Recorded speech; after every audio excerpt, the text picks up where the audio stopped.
تبرعات مستشفى 57. 5 جنيه. 5 جنيه مين؟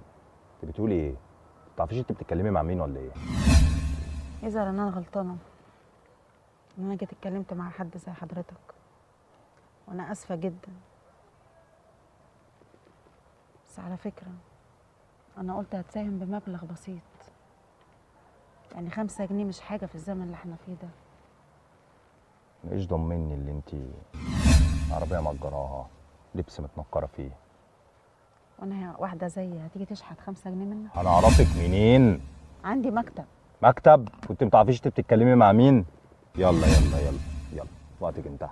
توكلي على الله. انا اسفه. نمره غلط. اسفه بجد. بس على فكره السكينه سرقاك. شكرا.